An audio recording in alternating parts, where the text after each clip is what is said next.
Karena Pak Prabowo meyakini bahwa kemenangan yang dia raih itu kontribusi besar juga ada pada diri Pak Jokowi dan Mas Wapres. Dan orang nggak banyak ngerti gitu loh. Misalnya lapor Mas Wapres itu karena ditegur sama Pak Prabowo, bukan itu. Cuma kalau itu diteruskan, nanti jauh lebih populer lagi Mas Wapresnya. Digoreng lagi sama banyak netizen. Seolah-olah Mas Wapresnya ingin melampaui Pak Prabowo. Lakukan konsolidasi besar, kita tarung lagi 2029, kan gitu loh. Itu lebih fair. Itu jauh lebih fair dan itu jauh lebih konstitusional gitu loh. Ada ban tikus bang, ada bang. Bener bang, saya mendengar ini orang takut-takut. Ini diceritakannya lebih tragis lagi. Ini mana bang? Jadi minta maaf, Pak Jokowi ini mantan presiden, anaknya wakil presiden. Prabowo itu koleganya, itu teman akrabnya. Masa aja nggak bisa intervensi Kapolri? Kan logikanya gitu tuh.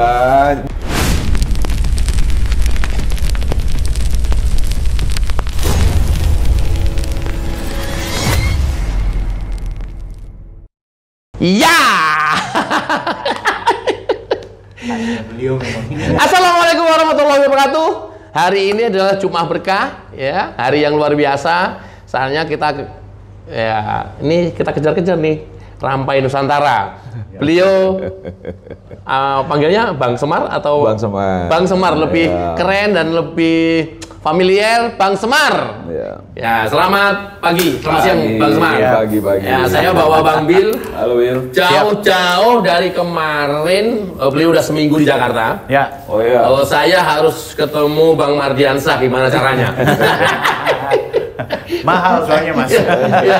Sebelum saya kembali ke Manado. Jadi hari ini spesial banget, ya ada Bang Bil. Kita alhamdulillah sudah diterima Bang Semar di markasnya. Ternyata gede banget markasnya. Bahkan boleh nginep di sini nanti.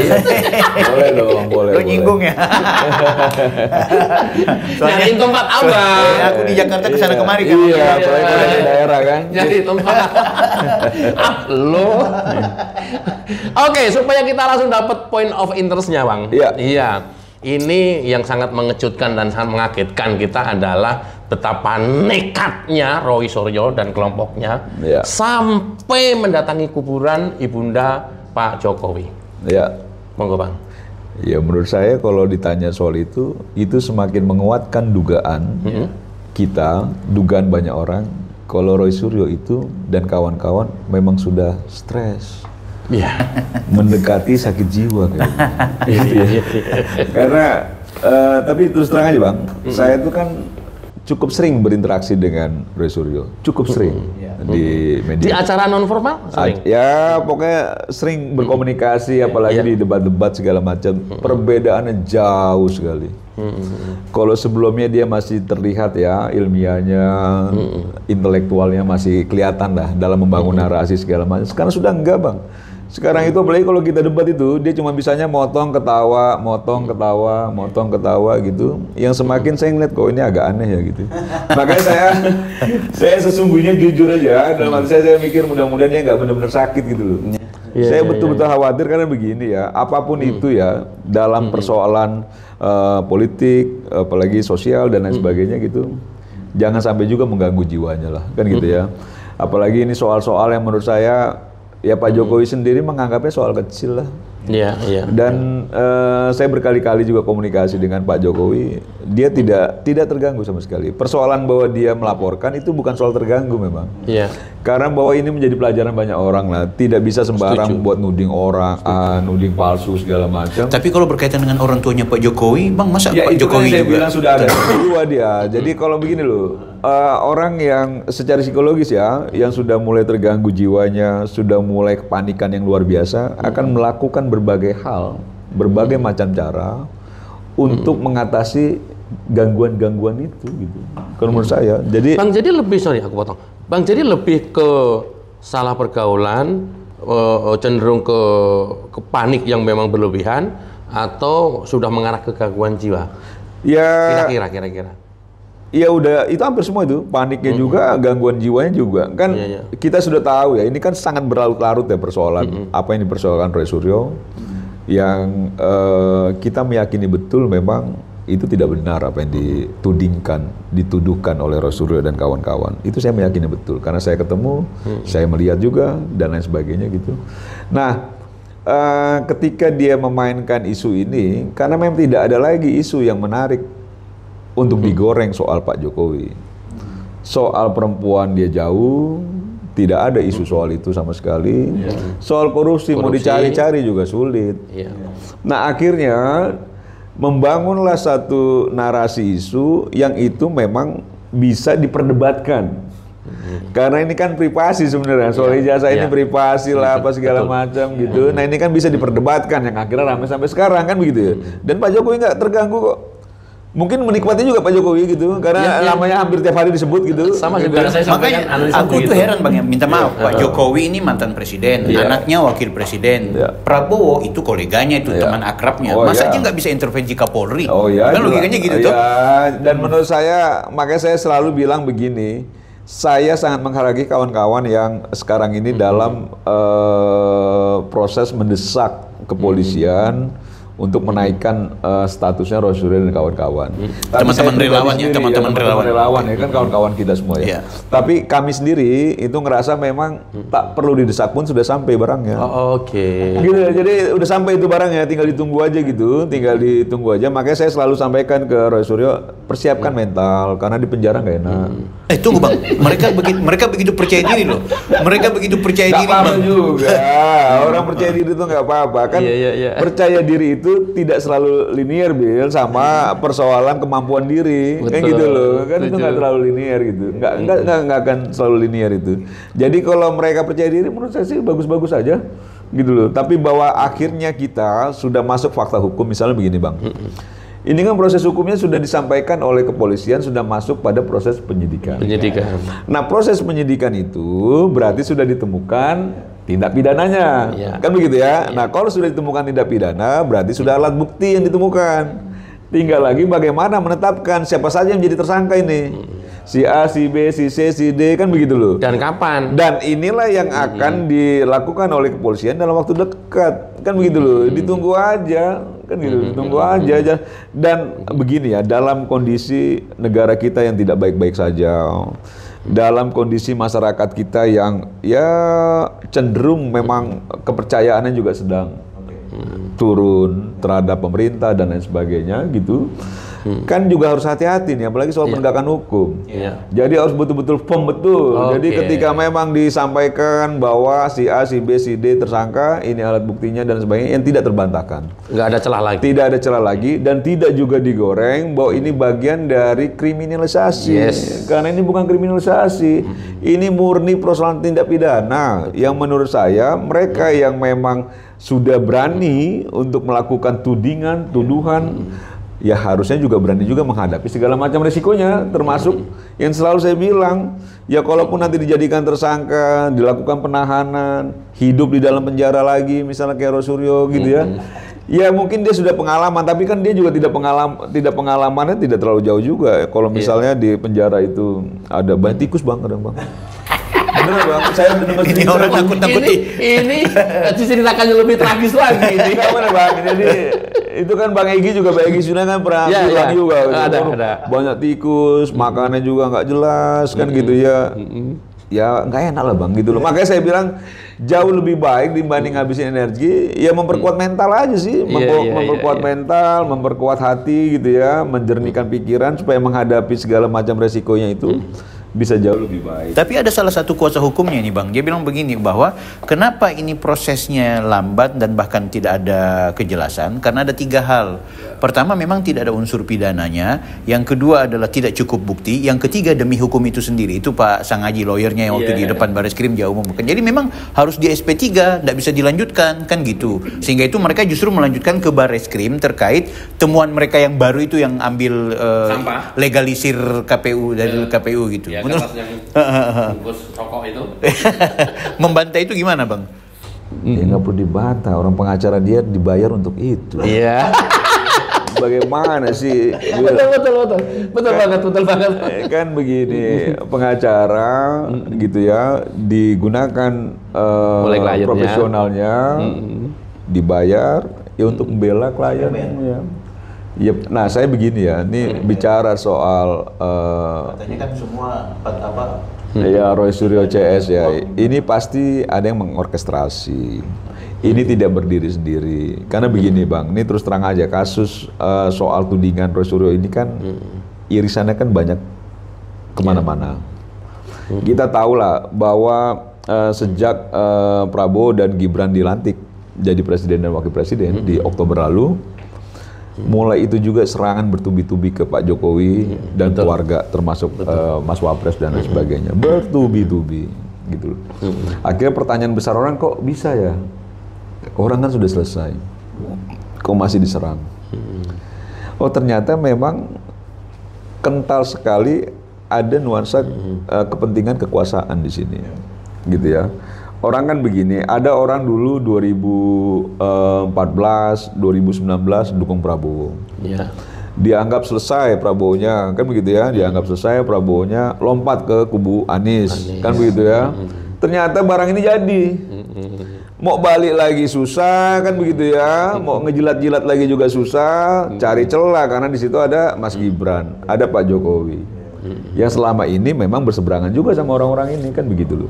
Sedangkan Pak Prabowo mengambil pilihan meninggalkan orang-orang ini yang juga meninggalkan dia, gitu. Akhirnya dia berteman dengan Pak Jokowi, kan begitu loh. Nah orang kan berpikir, wah susah juga gue masuk nih kalau masih ada Gibran, masih ada Pak Jokowi. Sikat dulu lah Gibran, nah itu satu. Orang yang berusaha untuk masuk kembali ke kekuasaan menggunakan hubungan emosional yang dulunya dia bangun dengan Pak Prabowo, yang sekarang ini secara politik sulit. Misalnya kayak Said Didu segala macam. Saya berkali-kali lu bilang sama Bang Said Didu, ketika dia sampaikan bahwa saya ini pendukung Pak Prabowo, kan gitu loh. Dari 2014 itu saya bilang, betul Bang, abang pendukung Pak Prabowo 2014, Prabowo kalah. 2019 abang dukung lagi, Prabowo kalah lagi. 2024 abang nggak dukung Pak Prabowo, Prabowo menang. Jadi salah satu yang menyebabkan kekalahan Pak Prabowo itu Bang Said tidak kawan-kawan. Itu kan logikanya sederhana sekali gitu. Yang menyebabkan kemenangannya Pak Jokowi dan Mas Gibran, kan gitu loh. Itu kan sederhana. Iya, Amin Rais. Jadi kan itu sederhana sekali. Jadi kalau misalnya sekarang ini Pak Prabowo bestian dengan Pak Jokowi, ya wajar. Karena Pak Prabowo meyakini bahwa kemenangan yang dia raih itu kontribusi besar juga ada pada diri Pak Jokowi dan Mas Wapres.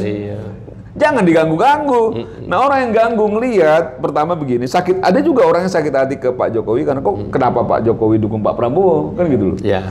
Kenapa dia nggak dukung Ganjar, misalnya kan gitu loh, atau dukung yang lain, kan gitu loh. Ini kan yang menyebabkan kemenangan Pak Prabowo, marah juga itu orang. Campur aduk lah orang sakit hati.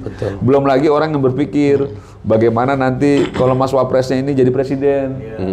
Makin jauh aja nanti ketinggalan. Jauh aja. Nah kalau misalnya secara konstitusi nanti seperti yang didiskusikan banyak orang, kalau misalnya presiden berhalangan bagaimana dan lain sebagainya, berhalangan tetap bagaimana. Secara konstitusi Wapresnya naik. Banyak juga orang nggak terima Bang, maka dari sekarang sikat Wapresnya, kan gitu loh, supaya nanti dalam situasi kayak gitu jangan sampai dia jadi presiden. Luar biasa, makin jauh kita, makin jauh kekuasaan gitu, makin sulit untuk masuk lagi, kan gitu loh. Ini bicara itu aja. Makanya orkestrasi yang dibangun Roy Suryo CS dan lain sebagainya itu ada kaitan semua dengan kekuasaan yang ada sekarang Bang. Nah persoalan sekarang saya meyakini betul ya, selain besti ya Pak Prabowo dengan Pak Jokowi. Karena saya beberapa kali ya bicara sama Pak Jokowi, Mas Wapres, selalu ya itu pesannya.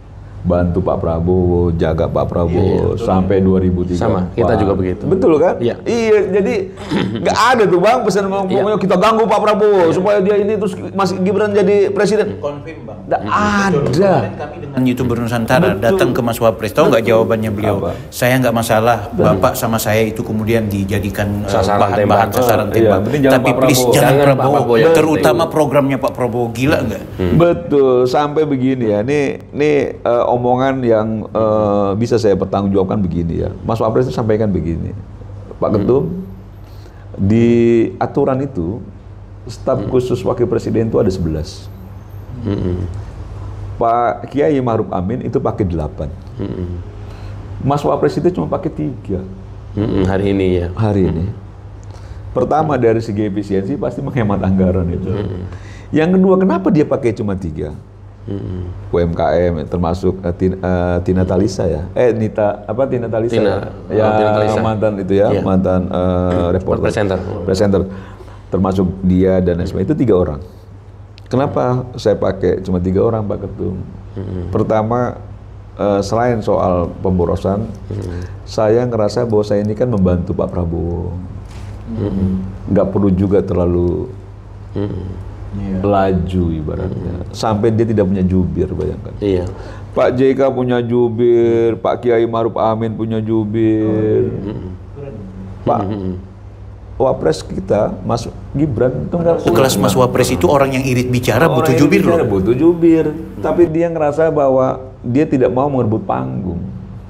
Yang seakan-akan bahwa Mas Wapres ini sudah mengkondisikan dirinya melampaui Pak Prabowo. Dia tidak mau melampaui. Dia tetap mau stay di belakang Pak Prabowo untuk mendukung segala kebijakan Pak Prabowo, untuk terus mendukung penuh apapun yang dilakukan oleh Pak Prabowo sebagai presiden gitu loh Bang. Dan orang nggak banyak ngerti gitu loh. Misalnya lapor Mas Wapres itu karena ditegur sama Pak Prabowo, bukan itu. Cuma kalau itu diteruskan, nanti jauh lebih populer lagi Mas Wapresnya. Digoreng lagi sama banyak netizen. Seolah-olah Mas Wapresnya ingin melampaui Pak Prabowo. Ya stop lah kan gitu loh. Karena kan tujuannya nggak situ sebenarnya.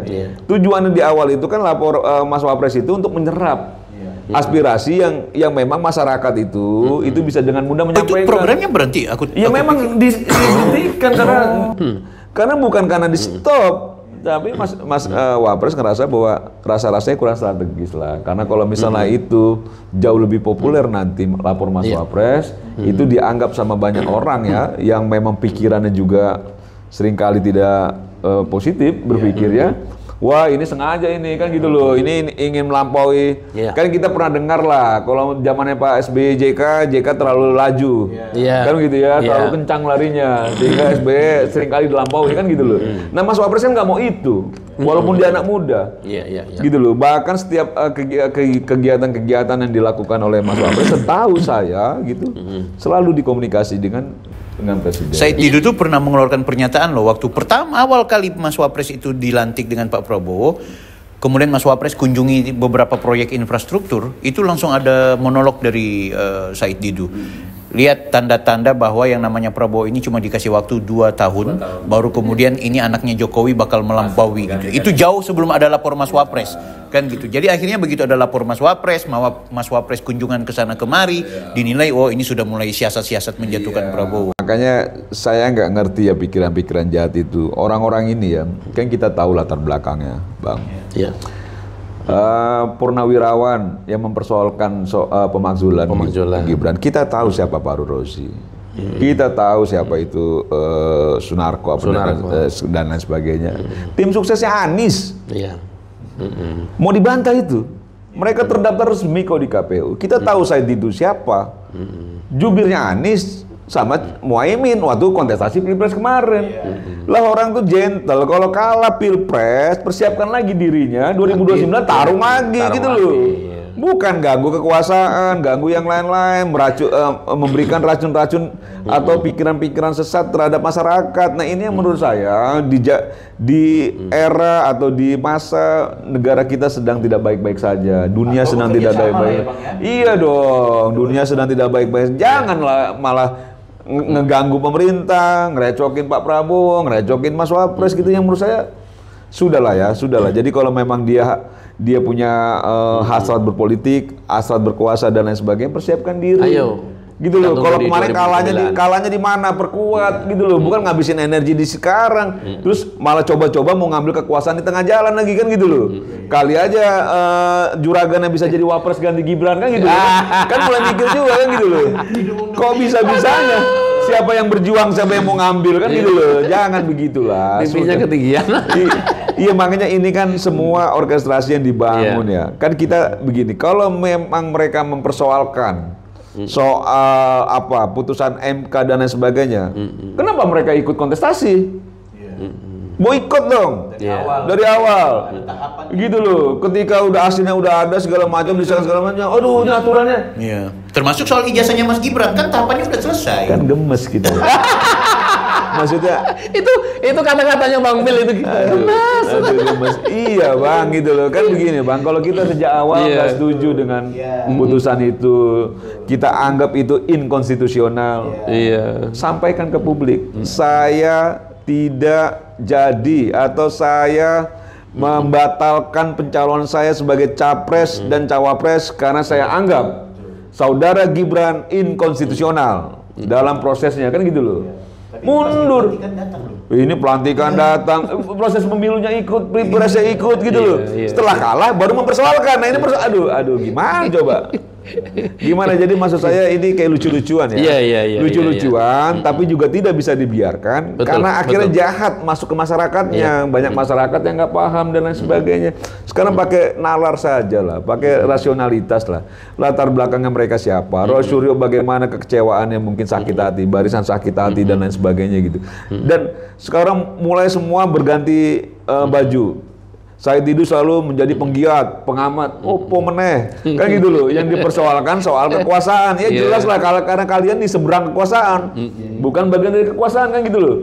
Jangan juga nipu rakyat, kan gitu loh, supaya bisa didengar. Banyak juga pengamat-pengamat, kan gitu ya, pengamat politik, padahal juga dia irisannya dengan. Tapi mengkritik ke penguasanya nggak ikhlas bang, karena Pak Prabowo-nya nggak disentuh, cuma Gibran, cuma bekas-bekas kebijakannya Pak Jokowi. Itu anomali.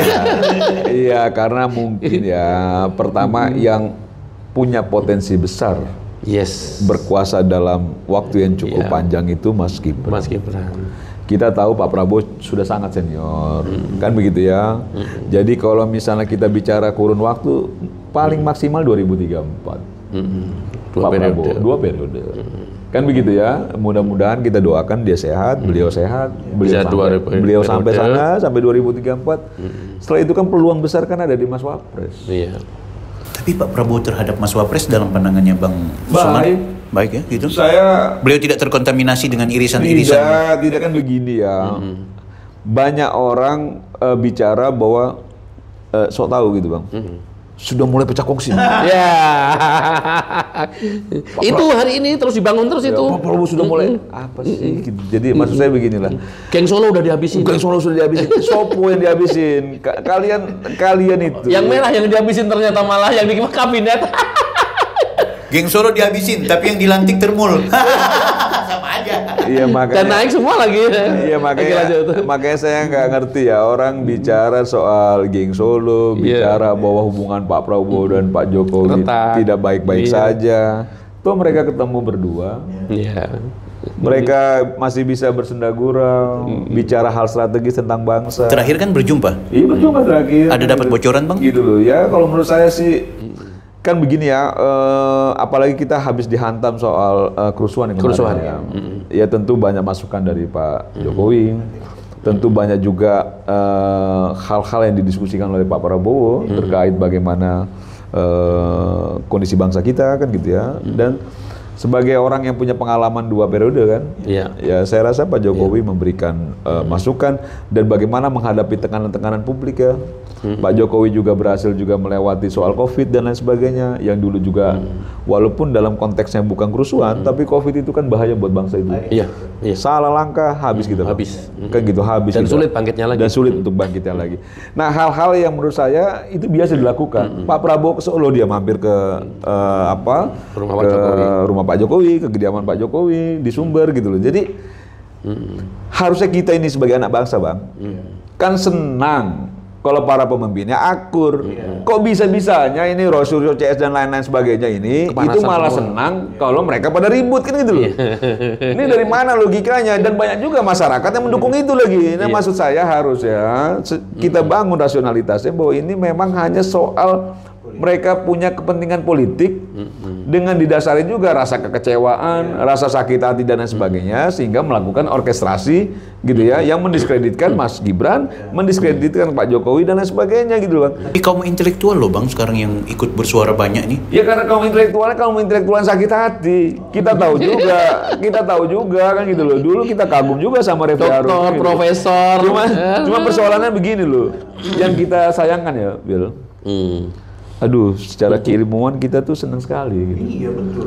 Tapi kok akhirnya nilainya akan merosot jauh. Kita termasuk Refli Harun loh. Betul, kita tidak melihat lagi dia sebagai seorang akademisi yang patut kita dengar ilmunya. Belum lagi Amin Rais. Karena sudah diracuni oleh hal-hal pikiran kotor soal politik, kekecewaan dan lain sebagainya. Abraham Samad, Trias Rashid. Iya, dan itu kan orang barisan sakit hati semua. Kan gitu loh. Kita tahu, dengar-dengar dulu Abraham Samad sempat mau jadi wapres Pak Jokowi. Jangan salahin Pak Jokowi, kan gitu loh. Iya. Gitu loh. Dan lain sebagainya. Karena memang itu keputusan ada di tingkat partai-partai dan lain sebagainya. Nah ini yang menurut saya Pak Jokowi ditumpahkan seluruh persoalan-persoalan itu. Dan mereka melihat bahwa adanya Mas Gibran di situ itu semakin memperpanjang kekuasaan Pak Jokowi. Terus Pak Jokowi dituding-tuding mendukung atau mengintervensi. Kalau mengintervensi enggak lah wapres. Mendukung iya. Abang juga kalau anaknya jadi wapres mungkin pala jadi kaki jadi pala, Bang, kita dukung gitu loh. Supaya dia bisa menyelesaikan tugasnya. Dan itu memang kan untuk Indonesia. Untuk menyelesaikan tugasnya sebagai pemimpin negara gitu ya, pemimpin bangsa supaya dapat menyelesaikan tugasnya dengan baik gitu loh. Ya kita kalau anak kita yang jadi wapres atau jadi presiden, Bang. Pala jadi kaki jadi pala, apalagi Pak Jokowi mantan presiden lagi yang punya pengalaman, ya jauh lebih punya kompeten untuk memberikan dukungan gitu loh. Bang, ada irisan nggak kembali lagi tadi ke depan antara sikap Roy Suryo CS hari ini yang notabene itu adalah dari pendukung Anies, kemudian dengan penyebab kerusuhan kemarin secara sebutlah bohir, kalau memang boleh dibilang bohir, ada irisannya nggak kedua peristiwa ini, Bang? Ada ya? Ada. Kan begini, orang mendegradasi sosok Pak Jokowi ya dengan banyak isu, termasuk soal ijazah dan lain sebagainya. Itu kan juga ingin mendegradasi Mas Gibran, kan begitu ya? Mau secara rating, elektabilitas dan lain sebagainya lah. Nah serangan itu bertubi-tubi dilakukan sudah cukup lama ya, berbulan-bulan dilakukan, itu satu. Nah kenapa itu dilakukan? Karena memang targetnya bagaimana itu secepat mungkin menggulingkan Mas Gibran dari posisi wakil presiden. Itu dilakukan. Masuk lagi isu pemakzulan dari TNI, gitu ya, purnawirawan TNI Polri, kan begitu ya, ke DPR, tidak direspon dengan baik oleh DPR, karena dianggap itu tidak ada sama sekali hal-hal yang memenuhi prasyarat untuk ditindaklanjuti, kan begitu ya. Mereka cari cara lagi, bagaimana caranya? Satu-satunya cara Pak Prabowo yang harus setuju pemakzulan Gibran. Pak Prabowo nggak setuju. Kan begitu ya. Pertama Pak Prabowo ini tentara yang sangat memegang teguh komitmen. Dan orang yang sangat cerdas, yang tahu bagaimana mengambil langkah, bagaimana mengambil sikap. Kan begitu loh. Kan kita sudah dengar, Bang, berkali-kali. Ketika Pak Prabowo waktu jadi Menhan dulu, Pak Jokowi masih jadi presiden, kan ditanya, Pak Prabowo 2024 calon lagi nggak? Kan begitu loh. Kata Pak Prabowo, tidak. Pak Jokowi, kok tidak? Kecuali kalau Bapak dukung saya. Kesederhana sekali itu, Bang, kalimat itu. Betul. Berarti ini kalimat yang sederhana, maknanya dalam. Bahwa Pak Prabowo sudah meyakini tanpa dukungan Pak Jokowi, saya sulit untuk menang, kan gitu loh. Buat apa saya maju kalau tidak ada peluang besar untuk menang, kan begitu. Makanya disampaikan Pak Jokowi, kalau Bapak dukung saya maju. Begitu loh. Akhirnya singkat cerita, Pak Jokowi betul-betul mendukung Pak Prabowo. Bahkan mengikhlaskan anaknya diambil sama Pak Prabowo sebagai pasangannya. Mengikhlaskan, ya beliau tolak. Dan ini clear gitu loh. Berkali-kali kan Bang Dasko juga disampaikan juga, kita minta berkali-kali ke Pak Jokowi, nggak dikasih, kan gitu loh. Yang pada akhirnya Pak Jokowi cuma sampaikan terserah anaknya. Sampai juga disampaikan oleh Pak Jokowi, Pak Prabowo, kalau misalnya nanti kalah jangan salahkan kita, kan gitu loh, gitu loh. Karena memang itu pilihan yang diambil oleh Pak Prabowo. Nah ketika itu diambil Pak Prabowo dan kita lihat peristiwa kontestasi kemarin, kita akhirnya mendapatkan 58,sekian%. Pak Prabowo kan akhirnya berpikir, bener kan kata gua, kan gitu loh. Bener kan saya bilang nih, bahwa dengan dukungan Pak Jokowi kita bisa menang. Satu putaran lagi, kan gitu loh. Bukan Said Didu dan bukan Said Didu Amin Rais, kan gitu loh. Lu Bang, nambah-nambahin aja lu Bang. Gitu loh. Gitu loh. Yang akhirnya Pak Prabowo sebagai tentara yang punya jiwa besar, punya komitmen tinggi, ngerasa memang kekuasaan ini bagian dari kontribusi bersama antara Pak Jokowi dengan Pak Prabowo. Dua kekuatan besar secara politik yang menyatu, yang akhirnya sekarang berkuasa. Inilah yang mau dipecah. Kan begitu loh. Jangan sampai kekuatan ini semakin solid. Atau kekuatan itu datang dari orang-orang yang dulu menjadi quote-unquote rumah Pak Jokowi dan kok nggak mendukung kita. Malah mendukung Pak Prabowo. Mestinya mendukung kita dong. Masa malah mendukung Pak Prabowo gitu. Yang mana ini? Yang mana? Masa loh, kita kan satu rumah. Oh, ya. Kenapa nggak mendukung Pak Ganjar, malah mendukung Pak Prabowo? Kan itu injury time juga, Bang. Oh iya kan? Atau kemudian itu menyebabkan sampai dengan hari ini hiruk-pikuk kan itu begini, terjadi? Begini, setahu saya memang ada upaya untuk menggabungkan Pak Prabowo dengan Mas Ganjar. Yes, right. Oke, dan ini firm informasinya, gitu. Ini firm sekali. Dan saya juga mendengar langsung juga ya, dari Pak Jokowi bahwa memang keinginannya sejak awal itu Pak Prabowo dengan Mas Ganjar nyatu, kan begitu ya. Nah waktu itu, ini cerita Pak Jokowi ini. Waktu itu elektabilitasnya Mas Ganjar sudah melampaui 30%. Yes. 33%-an. Pak Prabowo masih sekitar 18-20% lah. Waktu itu. Nah, berjalannya waktu, elektabilitasnya, popularitasnya Pak Prabowo naik terus. Ganjar turun. Dan peristiwa pernyataannya Ganjar tentang Piala Dunia itu ya. Pak Jokowi sempat waktu itu ngendorse muka keriput, rambut putih untuk ngendorse Mas Ganjar, naik Mas Ganjar. Karena Pak Jokowi ngerasa ini orang kesayangannya, Mas Ganjar ya dia sayang, Pak Prabowo dia sayang, kan gitu loh. Dua orang yang memang dia yakini betul sebagai calon pemimpin bangsa ke depan. Nah setelah berproses itu, Pak Prabowo akhirnya juga elektabilitas naik terus, disampaikan jauh lebih baik untuk menyatu. Nah persoalan nggak ada titik temunya, siapa jadi capres, siapa jadi cawapres, kan begitu loh. Masa gua partai terbesar suruh jadi cawapres? Emoh lah. Nah gitu. Nah kayak gitu-gitu ya. Itu kayak gitu-gitu. Nah ini yang menurut saya sebenarnya terjadilah kondisi yang kemarin kita lihat, kan gitu ya. Akhirnya tidak ada titik temu. Mungkin kalau kemarin Mas Ganjar itu atau Ibu Mega ya berkenan untuk mengambil posisi wakil presiden, tidak ada Mas Gibran. Mas Gibran itu disiapkan untuk Jawa Tengah 1 atau DKI 1. Dan masih panjang. Masih panjang itu clear, bukan disiapkan untuk wapres.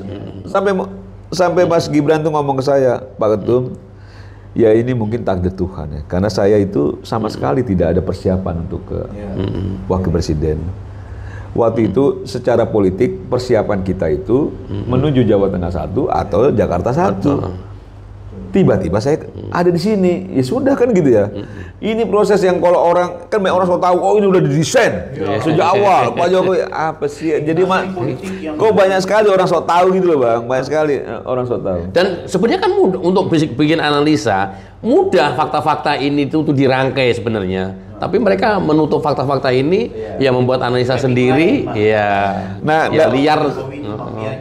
Nah, ketika dideklarasikan Mas Ganjar gitu ya sebagai calon presiden, ini juga yang menurut budaya ketimuran kurang elok.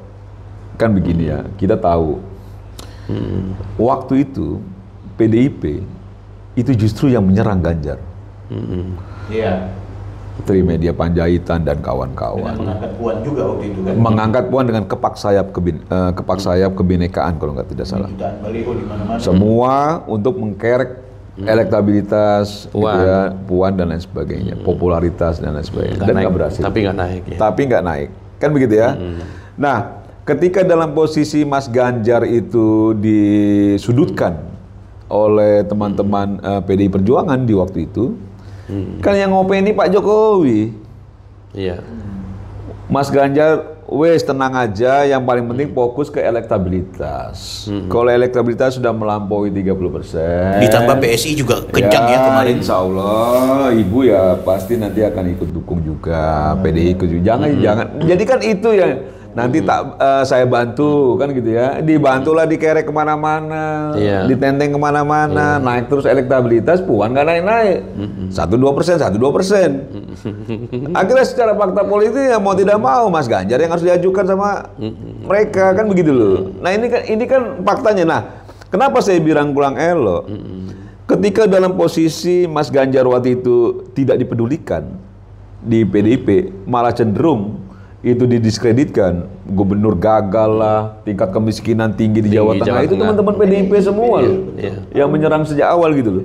Nah itu diambil sama Pak Jokowi, diopeni, sudah naik barang ini, gitu ya, sudah sampai 33% segala macam, tiba-tiba diambil oleh PDIP sama Ibu Mega, diumumkan tanpa ada komunikasi apapun terhadap Pak Jokowi. Bagaimana coba? Iya. Ini kan kita pada saat itu Pak Jokowi lagi di luar negeri, Pak? Bukan luar negeri. Pak Jokowi itu sudah bersiap mau Idul Fitri. Oke. Dia pulang. Iya. Dia pulang itu menjelang malam takbiran itu dia pulang, gitu ya. Dia pulang ke Solo persiapan untuk Lebaran besoknya. Gitu loh. Tiba-tiba itu siang atau apa, Mas Pram telepon Pak Jokowi, minta hadir di acara deklarasi Mas Ganjar. Ya kaget Pak Jokowi, tetap datang ke Batu Tulis tapi nggak tahu apa-apa. Bahkan ada isu soal kontrak politik dan lain sebagainya. Mas Ganjar dikarantina beberapa hari di Jakarta. Sedangkan ini kan barang Pak Jokowi yang urus sebenarnya awalnya. Tapi ketika diumumkan Pak Jokowi sama sekali tidak beritahu. Kan Mbok ya kan enak gini. Misalnya Ibu Mega kan dia kalau manggil Pak Jokowi, Dek, sepertinya elektabilitas Ganjar tuh sudah cukup lah untuk kita dukung untuk menjadi capres. Kalau mau adik gimana? Oh iya Bu gini. Ya wis kita deklarasikan Dek. Kan ini ada gimana ya? Kalau bahasa Jawa itu apa sih? Angga unggu gitu loh. Basa basi kalau kita gitu loh. Yang jadi seolah jadi kalau banyak orang bilang Pak Jokowi meninggalkan Ibu Mega, terbalik. Ibu Mega meninggalkan Pak Jokowi kan gitu loh. Peristiwa ini. Dalam peristiwa itu. Udah gitu ini Pak Jokowi saya. Emang lu bisa, ya udah sok. Iya kan, iya jadi misalnya gini, kalau misalnya ini orang Jawa mungkin begitu, tapi kalau orang bilang, oh main kita, kan gitu. main kita kan gitu, Orang Manado bilang baku habis juga. Saya tahu urusan kan gitu loh. Nah cuman memang pada titik ketika Pak Jokowi betul-betul mendukung penuh Pak Prabowo itu kan sebenarnya begini. Andai saja ketika dideklarasikan waktu itu Pak Mas Ganjar ya, Pak Prabowo, Gibran tuh masih jauh itu, masih di ujung dia. Kalau waktu itu Ibu Mega memutuskan Mas Ganjar berpasangan dengan Erick Thohir, atau dengan Sandiaga Uno, atau dengan Ridwan Kamil, waktu itu yang sempat mengemuka ya, Pak Jokowi nggak akan kemana-mana. Kemungkinan besar Pak Prabowo misalnya sama Bu Hopipa gitu ya, nggak ngambil Mas Gibran lah ya, nggak ngambil Mas Gibran. Jadi begini, kalau calonnya logikanya begini ya Bang ya, kalau calonnya cawapresnya Mas Ganjar itu 3 orang tadi, diyakini bisa menandingi Anies. Oke. Tapi ketika diumumkan calon Prof Mahfud, Pak Jokowi punya hitungan bahwa ini tidak akan menambah suara. Kemungkinan akan kalah sama Anies. Terbukti kan? Iya. Terbukti kan analisa itu, Mahfud. Berarti kalau dengan analisa itu, yang harus diperkuat mana? Pak Prabowo dong. Oke? Bagaimana cara memperkuatnya? Bagaimana semua dukungan penuh para pendukung Jokowi ke Pak Prabowo? Masuklah Mas Gibran di situ. Tapi kalau di sini bukan Prof Mahfud, gitu ya, secara politik diyakini tidak dapat membantu mendulang suara, gitu ya, yang akhir-akhirnya kita lihat, akan muncullah calon misalnya Mas Ganjar dengan Erick Thohir, Pak Prabowo dengan Hopipa melawan Anies dan Caimin. Pak Jokowi berada di 2 orang ini. Karena ini orang dekat Pak Jokowi semua dan diyakini bisa mengalahkan Anies. Tapi ketika dia lihat pasangannya Prof Mahfud dan diyakini sulit untuk memenangkan melawan Anies, harus diperkuat Pak Prabowo-nya. Gitu loh, begitu sederhana. Dia perkuatlah itu, menanglah 58,sekian%. Gitu loh. Skenario pertama tadi itu resikonya paling putaran kedua. Putaran kedua, kan gitu loh. Nah itulah sebenarnya yang terbangun gitu loh. Kenapa akhirnya Mas Wapres itu sampai di ujung pun belum tahu dia bakal jadi cawapres. Persoalan MK dan sebagainya kan dinamika, kan begitu loh. Sama seperti dulu dinamika yang dilakukan oleh Prof Mahfud ketika jadi ketua MK. Tiba-tiba di tengah jalan orang sudah mulai kampanye, dia tentu dia ketok palu menjadi bukan suara terbanyak lagi, bukan nomor urut lagi, tapi suara terbanyak kan gitu loh. Itu dinamika namanya gitu secara politik yang berlaku untuk semua kan gitu loh. Tapi skenario itulah yang menurut saya yang terjadi kemarin. Jadi pilihan wakil presidennya Pak Ibu Mega juga menentukan. Sebelum Pak Prabowo akhirnya didampingi oleh Mas Wapres. Kan begitu loh. Bang, dengan segala cerita itu, apakah kemudian ada dua hal ini? Mas Wapres akan kembali berpasangan dengan Prabowo. Yang kedua, apakah koalisi akan seperti ini ulang atau ada perubahan? Kalau menurut saya sampai titik ini ya, sampai detik ini, saya minggu lalu ketemu Pak Jokowi juga. Kita memang diminta untuk fokus mendukung Pak Prabowo. Kan gitu ya, mendukung Mas Wapres itu sampai nanti 2034. Nah makanya saya selalu kesel Bang kalau misalnya orang banyak sekali yang mengaku-ngaku dulunya mendukung Pak Prabowo seolah-olah percaya betul Pak Prabowo akan mangkat. Doakan sehat lah kan gitu loh, doakan sehat, baik-baik saja dan lain sebagainya. Kalau dia ngerasa dekat atau mendukung Pak Prabowo, ini kok mengklaim dirinya dekat, mengklaim dirinya mendukung loyalis, tapi mendoakan Pak Prabowo mangkat gitu loh. Nah ini yang menurut saya nggak masuk akal. Ya harusnya kan didoakannya sehat. Kita semua mendoakan sehat Pak Prabowo dan lain sebagainya. Dan kalau itu yang kau tanya, Bill, saya meyakini betul bahwa komitmen antara Pak Jokowi, Pak Prabowo, gitu ya, Mas Wapres dan sebagainya, itu akan terjaga dengan baik. Termasuk koalisi akan terjaga dengan baik. Koalisi kan bisa saja berubah kan, Bang? Koalisi boleh berubah, tapi bahwa dua kekuatan besar ini bersatu. Koalisi partai politik kan juga pragmatis juga. Kemana arus besar itu ada, di situ mereka ikut kan begitu loh. Jadi kan intinya bukan di situ. Poinnya itu, ketika dua kekuatan besar ini masih menyatu, Pak Prabowo dan Pak Jokowi, koalisi partai akan ikut di situ. Karena dianggap ini dua kekuatan besar yang sulit dikalahkan secara politik. Kan begitu loh. Atau mereka sengaja nyebrang dulu untuk gabung di ujung, kan gitu loh. Sama kayak sekarang, Caimin jadi menteri, padahal cawapresnya Anies, kan gitu loh. Kan jadi lucu-lucuan kita. Jadi, dan saya gimana ya, taruhlah bahwa kita memang menaruh soal koalisi kebangsaan, supaya ini semua itu, tapi kan ya kita sih ya boleh-boleh aja secara politik, tapi kan publik bisa melihat ya.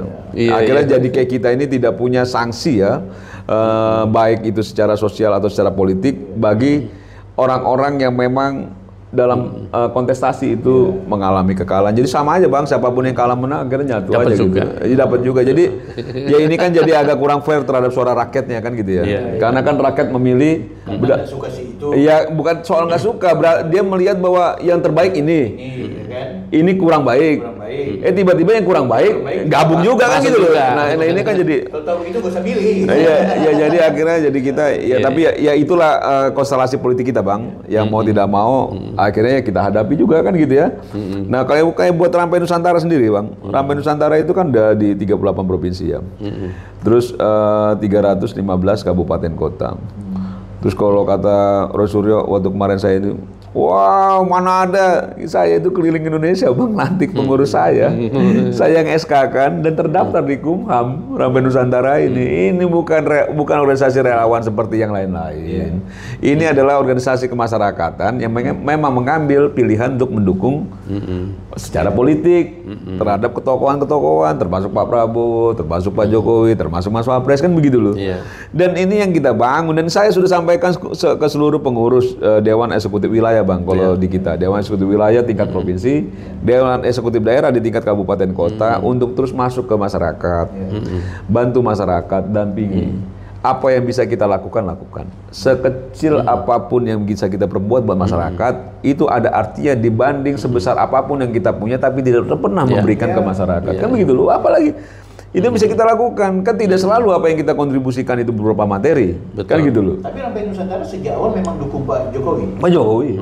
Apalagi saya secara pribadi ya. Kalau Rampai Nusantara ini kan baru 2021, Bang. 2021. Tapi saya sendiri dari 2012 sudah bantu Pak Jokowi. Tidak menjadi organisasi taktis, sekedar relawannya Pak Jokowi semata. Oke.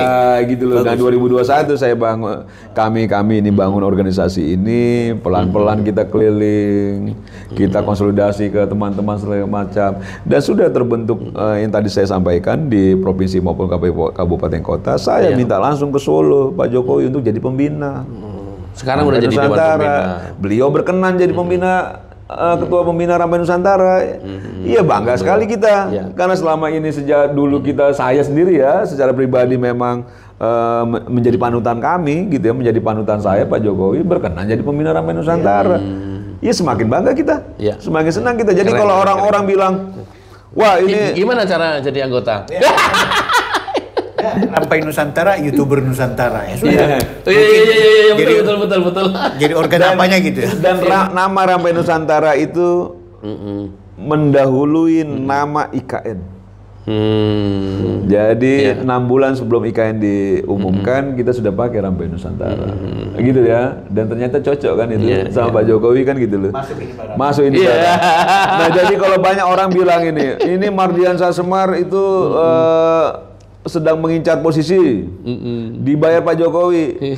Pak Jokowi itu ketua pembina kita, kalau perlu kita bayar dia, Bang, saking kita bangganya kan gitu loh. Bukan kita dibayar Pak Jokowi. Bang, saya ikut kerja-kerja teman-teman relawan hari ini. Saya dari Manado, saya tidak mendapatkan uang sesen pun dari siapapun. Karena kita punya semangat, spirit untuk ini. Publik nggak boleh dikotori dengan sampah-sampah kayak gini lagi kan gitu. Makanya nggak selamanya lah soal duit kan gitu. Boleh dicek. Semua kegiatan Rampai Nusantara tidak pernah minta uang. Termasuk soal kita kemarin bantu di Pilpres. Tanya, silakan dicek. Sampaikan ke saya kalau misalnya Rampai Nusantara menerima uang dari mana-mana. Nggak ada. Karena kita berusaha untuk memberikan kontribusi terhadap pilihan politik kita, apa yang kita punya. Kita lakukan semaksimal mungkin. Bukan kita membangun organisasi yang bisa kita jual mendapatkan uang, kan gitu ya. Enggak begitu Rampai Nusantara. Bagaimana semangat motor organisasinya, Bang, mengelola? Kan kita butuh operasional. Apa yang kan begini ya. Ya selain banyak juga pakai uang pribadi saya sih, banyak juga pakai uang pribadi saya. Banyak juga teman-teman dekat saya yang juga peduli tanpa ada transaksional politik dan lain sebagainya juga ada juga. Atau misalnya saya banyak kawan di daerah gitu, setiap ada kegiatan apa, bro, gue nyumbangin ya bro. Buat kegiatan kan bisa juga berbentuk makanan, berbentuk apa gitu. Yang menurut saya itu jauh lebih sehat ya untuk membangun organisasi dibanding misalnya kita terlihat transaksional kan begitu loh. Nah ini yang terbangun di Rampai Nusantara. Jadi kalau dianggap saya gini loh Bang, saya sampaikan begini, saya sudah sangat mensyukuri nikmat saya yang sekarang. Ya, saya tidak kufur nikmat. Makanya ketika orang bicara bahwa saya mengejar jabatan, wallahi saya tidak mengejar jabatan. Saya sampaikan ke Pak Jokowi, saya sampaikan ke Mas Wapres. Saya itu sudah sangat mensyukuri nikmat saya sekarang. Tapi karena memang gerbong ini terlalu panjang, Bang. Jadi sampai teman-teman begini. Tum, kita tahu Ketum ini tidak berambisi jabatan politik apapun. Tapi untuk kali ini tolong ikhlaskan diri Ketum untuk kita semua. Karena kita ingin punya kebanggaan. Sampai saya bilang sudah. Pada titik ini saya tidak akan melakukan manuver apapun, saya sudah serahkan pada takdir Tuhan. Bagaimana takdir Tuhan membawa kita, membawa Rampai Nusantara, membawa saya. Apapun itu keputusan Tuhan, keputusan Allah Subhanahu wa taala, saya akan terima dengan baik. Dan mudah-mudahan didoakan saja tidak mendatangkan bala tapi mendatangkan manfaat. Kalau takdirnya sampai, kan begitu ya. Akhirnya pada titik itu saya, karena dalam posisi saya tidak hidup di ruang kosong, tidak berdiri sendiri, banyak gerbong, kan begitu ya. Tapi kalau abang tanya diri saya sendiri, wallahi bang, saya bagaimana coba kita itu kan punya pertanggungjawaban moral ketika menjabat apapun. Ya, ketika kita detik itu kita dilantik, detik itu juga kita milik publik. Nah, ketika kita sudah milik publik, kita tidak bisa lagi sembrono. Gitu loh. Nah saya cuma membayangkan apakah kita sanggup untuk bisa menjaga kepercayaan publik itu dengan juga bisa juga akhirnya menampung apa yang menjadi keinginan publik terhadap diri kita. Kan belum tentu juga sanggup, Bang. Iya. Nah, ini kan makanya saya bilang jabatan itu jangan enaknya aja, apalagi zaman sekarang. Nanti jadi dikit-dikit, nanti saya nongkrong sama abang itu lagi rokok enak-enak, itu pejabat udah digaji oleh uang rakyat, kerjanya nongkrong-nongkrong aja itu, rokok-rokokan aja itu kan gitu loh. Iya. Bagaimana kan gitu loh? Ini kebalikannya Roy Suryo CS. Karena jabatan, karena nggak dapat kesempatan, ribut terus dia. Kan Bang, hidup itu yang dicari apa sih, Bang? Iya. Yang dicari itu kan ketenangan, kebahagiaan. Iya. Alhamdulillah, Bang, saya sudah cukup tenang, sudah cukup bahagia saya. Nah, itu kan tujuan di situ. Kalau kita kejar apapun, kita mati, kita meninggal dunia tidak membawa apa-apa. Dan saya punya anak, saya meyakini anak saya punya takdirnya sendiri. Jadi saya tidak berpikir misalnya, wah anak saya sebelum saya meninggal, sebelum saya mati harus saya siapkan rumah. Enggak, Bang. Saya meyakini betul itu titipan Allah yang dia punya takdirnya sendiri. Tuhan sudah atur itu. Nah, dalam konteks itu, saya ngerasa cukup gitu loh. Saya ngerasa saya sudah cukup tenang, saya cukup bahagia. Alhamdulillah keluarga terus dengan baik. Alhamdulillah organisasi diurus dengan baik, pekerjaan diurus dengan baik. Cukup. Tenang saya gitu loh. Saya bisa bergaul dengan banyak orang, banyak teman dan lain sebagainya. Yang menurut saya itu sesuatu kenikmatan yang tidak bisa saya. Kendati konsekuensinya abang ini selalu kemudian mendapat konotasi atau stereotip buruk karena terlalu dekat dengan Pak Jokowi yang notabene menjadi sasaran tembak. Iya kan begini, saya sampaikan begini, Pak Jokowi 2012 saya dukung Pak Jokowi menjadi gubernur, 2014 saya dukung Pak Jokowi, 2019 saya dukung Pak Jokowi. Saya tidak dapat apa-apa. Marah saya enggak. Kesal saya tidak. Kecewa saya tidak. Bahkan sampai Pak Jokowi detik ini pun saya membersamai Pak Jokowi. Saya tetap stay di sini untuk mendukung Pak Jokowi.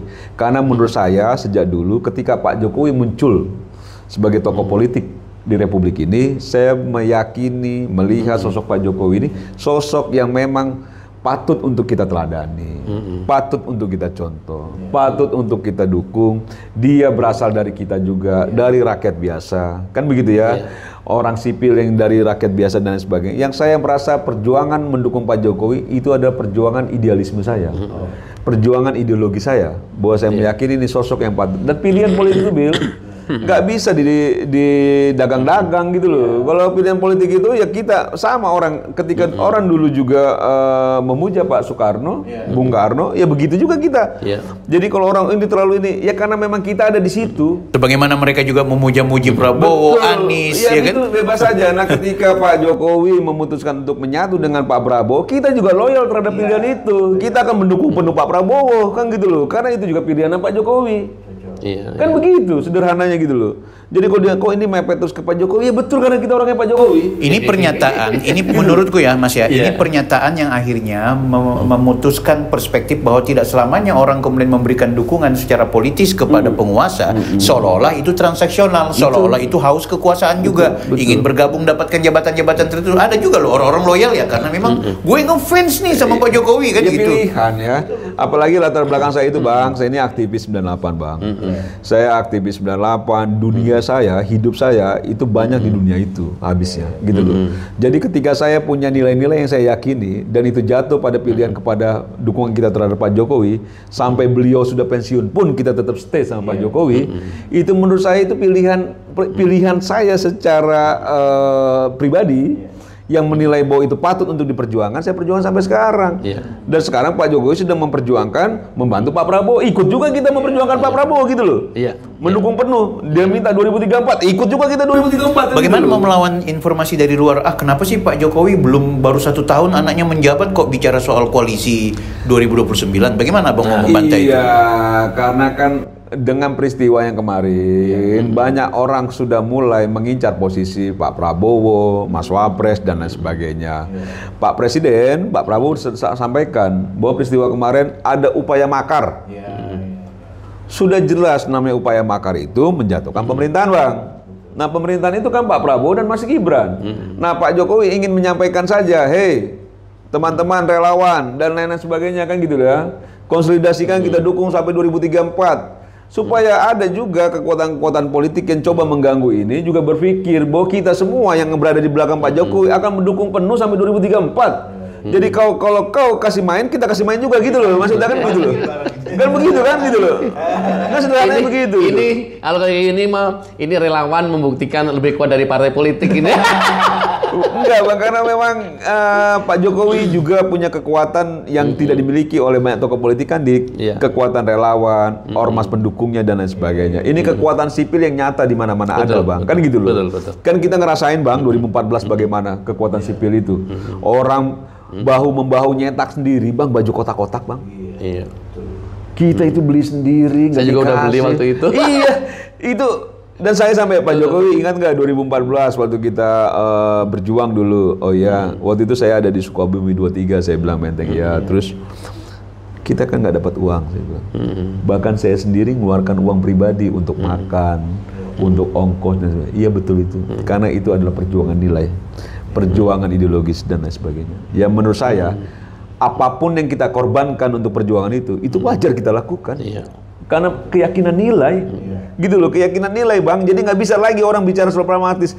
Ini begini loh, kalau saya tetap stay sampai Pak Jokowi sudah pensiun pun, apakah masih diragukan soal loyalitas saya? Iya. Apakah masih diragukan soal bahwa saya itu memang ini perjuangan nilai terhadap Pak Jokowi gitu, bukan karena apa-apa. Bukan karena kalau orang mendekat ketika beliau jadi presiden, wajar. Ya. Saya semakin dekat malah setelah beliau tidak jadi presiden, karena menurut saya itulah fase yang harusnya kita membuktikan bahwa kita loyalitas tanpa batas gitu. Iya. Gitu. Itu yang menurut saya kan di daerah-daerah banyak juga orang. Banyak juga. Memang mungkin tidak terekspor di ruang publik. Banyak juga.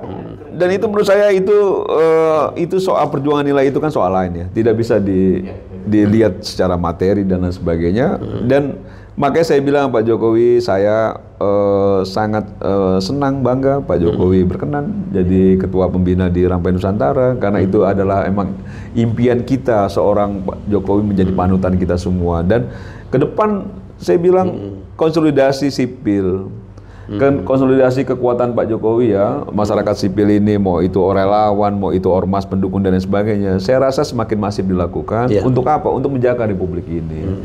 Kita juga tidak mau ada gangguan-gangguan lain, ada isu soal darurat militer dan lain sebagainya. Kita sudah sangat senang dengan kondisi udah dibikin sekber juga kemarin. Iya, politik sekarang ini kan gitu ya. Nekat ya.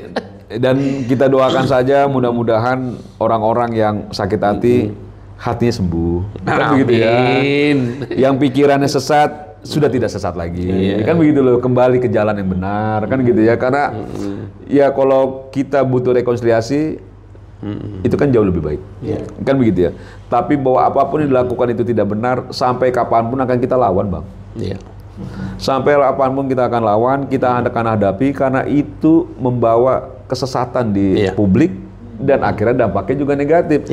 Itu yang saya selalu bilang ke Roy CS. Ini kan seperti menteri propagandanya di zaman Nazi, Jacob Goebbels kalau nggak salah kalau nggak salah nama ya. Nah itu menteri propagandanya Nazi itu zaman Hitler itu kan punya prinsip kebohongan yang terus-menerus dilakukan akan menjadi suatu kebenaran. Nah itu harus kita lawan Bang, kan gitu loh. Nah ini kan publik kan yang mau dipecahkan soal itunya. Mulai lagi bikin buku. Waduh, jauh lebih banyak keyakinannya terkait soal buku itu ketika Jos Adi Condro bikin buku Guru Tacikeas zaman dulu, kan gitu loh. Dibanding bukunya sekarang, kan gitu loh. Itu sampah jadi, itu Bang. Itu sampah. Clipping. Iya, jadi seolah-olah ilmiah apa kan gitu loh. Ilmiah apa? Jangan-jangan malah justru ijazahnya Roy Suryo masih Rismon yang palsu. Tunggu sebentar kan lagi. Gitu loh. Ya kan gitu loh. Nanti YouTuber Nusantara mau ngebersamain ke KKH. Iya, jadi maksud saya sudahlah gitu ya. Ini publik capek juga, publik capek, lelah gitu ya. Kita pengen hidup jauh lebih layak lagi. Biarkan beri kepercayaan pada Pak Prabowo, Mas Wapres untuk membangun bangsa ini, memperbaiki ekonomi dan sebagainya tanpa ada gangguan apapun gitu loh. Orang-orang sakit hati yang dulu pernah jadi Menteri Agama dipecat terus sakit hati kan gitu loh. Terus seolah-olah ini terus jadi maksud saya ya sudahlah, barisan sakit hati, barisan kekecewaan, barisan yang kalah-kalah kan gitu ya dalam pertarungan dan lain sebagainya. Kalian kalau perlu menyatu sana kan gitu ya. Lakukan konsolidasi besar. Kita tarung lagi 2029 kan gitu loh. Itu lebih fair. Itu jauh lebih fair dan itu jauh lebih konstitusional gitu loh Bang. Jadi pada akhirnya ngaco-ngaco sekarang. Jadi kalau di awal tadi Abang bilang kok Resuro begini, saya meyakini betul itu. Tingkat stresnya sudah terlalu berat Bang. Mudah-mudahan tidak ODGJ ya. Nggak apa-apa, punya gitu sendiri loh. Dia rumah sakit. Muka pucat gitu ya, cuma bisa ketawa-ketawa sendiri, ngoceh-ngoceh sendiri. Ini kan kalau kita lihat itu Bang, itu indikasi kuat orang dalam gangguan jiwa tuh Bang. Nah itu yang saya, kalau memang itu betul saya prihatin. Mudah-mudahan sebenarnya Dokter Tifa bisa periksa beliau kan? Kan ada temannya Dokter Tifa. Mungkin sudah diperiksa tapi sudah tidak bisa ditangani gitu. Karena dosisnya sudah melampaui gitu. Dokter Tifa juga sudah nyerah ini. Waduh, ini sudah terlalu berat katanya kan gitu. Soalnya Dokter Tifa juga sakit yang sama sakit gitu. Yang sama, gitu. Saya aja nyembuhin diri saya aja nggak bisa kan gitu loh. Apalagi mau nyembuhin Rasul kan gitu. Itu saya pikir itu ya. Oke, Bang Bil yang closing. Udah 1 jam. Tadi saya yang buka. Iya. Luar biasa, makasih Bang Mardiansa Semar, Ketua Umum dari Rampai Nusantara. Kita dapat banyak daging guys.